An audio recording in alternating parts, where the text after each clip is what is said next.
ini memuat tentang pengertian pendidikan inklusi, tujuan pendidikan inklusi, peserta didik sekolah inklusi, dan klasifikasi ABK. Apakah kalian tahu apa itu pengertian pendidikan inklusif?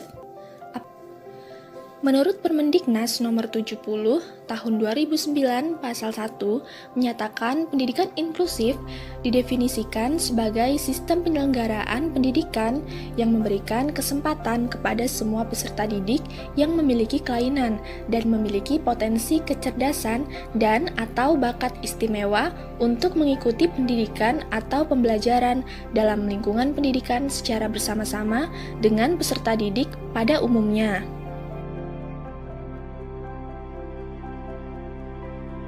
Kemudian, apa tujuan dari pendidikan inklusif? Tujuan dari pendidikan inklusif yaitu mampu memberikan berbagai kegiatan dan pengalaman sehingga semua siswa dapat berpartisipasi dan berhasil dalam kelas reguler yang ada di sekolah tetangga atau sekolah terdekat. Pendidikan inklusif juga berpotensi mampu memberikan kontribusi yang berarti bagi setiap anak dengan segala keragamannya, terutama bagi anak berkebutuhan khusus, dengan menjalin hubungan yang baik dan mempersiapkan kehidupan yang layak dalam kehidupan masyarakat yang beragam.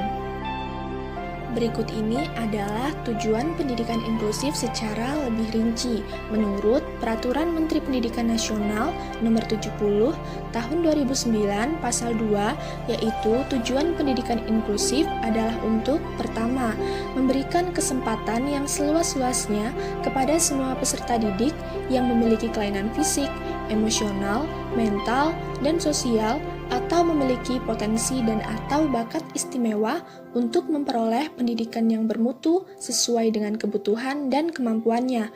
2. Untuk mewujudkan penyelenggaraan pendidikan yang menghargai keanekaragaman dan tidak diskriminatif bagi semua peserta didik.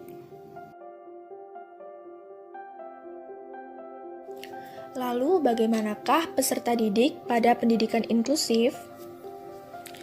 Peserta didik pada pendidikan inklusif secara umum adalah semua peserta didik yang ada di sekolah reguler, tidak hanya mereka yang sering disebut sebagai anak berkebutuhan khusus, tetapi juga mereka yang termasuk anak normal.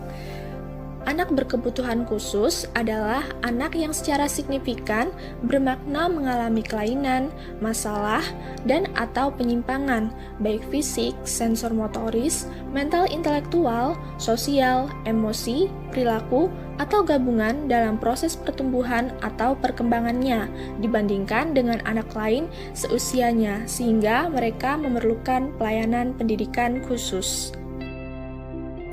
Lalu, bagaimanakah klasifikasi anak berkebutuhan khusus? Menurut Depdiknas pada tahun 2006, untuk keperluan pendidikan inklusi, anak berkebutuhan khusus dikelompokkan sebagai berikut. A. Anak dengan gangguan penglihatan. B. Anak gangguan pendengaran. C. Anak gangguan fisik motorik. D. Anak berbakat. E. Anak gangguan intelektual. F. Anak lamban belajar. G. Anak berkesulitan belajar spesifik. H. Anak gangguan wicara. Dan terakhir, anak gangguan emosi dan sosial. Berikut ini adalah penjelasan lebih lanjut tentang klasifikasi ABK. A. Anak dengan gangguan penglihatan atau disebut juga dengan tunanetra.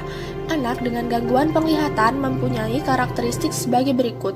A. Tidak mampu melihat. B. Tidak mampu mengenali orang pada jarak 6 meter. C. Kerusakan nyata pada kedua bola mata. D. Sering meraba-raba atau tersandung waktu berjalan. E. Mengalami kesulitan mengambil benda kecil di dekatnya. F. Bagian bola mata yang berwarna hitam, keruh, merah, atau kering. G. Peradangan hebat pada kedua bola mata. H. Mata bergoyang terus. Dan I. Menggosok-gosok mata secara berlebihan. Yang selanjutnya yaitu B. Anak gangguan pendengaran atau disebut juga dengan tuli, adalah kehilangan pendengaran yang sangat berat sehingga indera pendengaran tidak berfungsi dan karenanya perkembangan bahasa menjadi terhambat. Anak dengan gangguan pendengaran memiliki karakteristik sebagai berikut. A. Tidak mampu mendengar. B. Terlambat perkembangan bahasanya. C. Sering menggunakan isyarat dalam berkomunikasi. D. Kurang atau tangkap bila diajak bicara. Ucapan kata tidak jelas. Kualitas suara aneh atau monoton. Sering memiringkan kepala dalam usaha mendengar. Dan yang terakhir, banyak perhatian terhadap getaran. Yang selanjutnya yaitu C. Anak gangguan fisik motorik atau tunadaksa. Tunadaksa ini dapat diartikan sebagai cacat tubuh di mana anggota tubuh mengalami kerusakan. Yang D.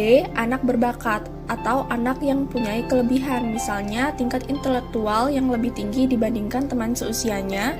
Lalu yang E. Anak gangguan intelektual atau tunagrahita, disebut juga cacat mental.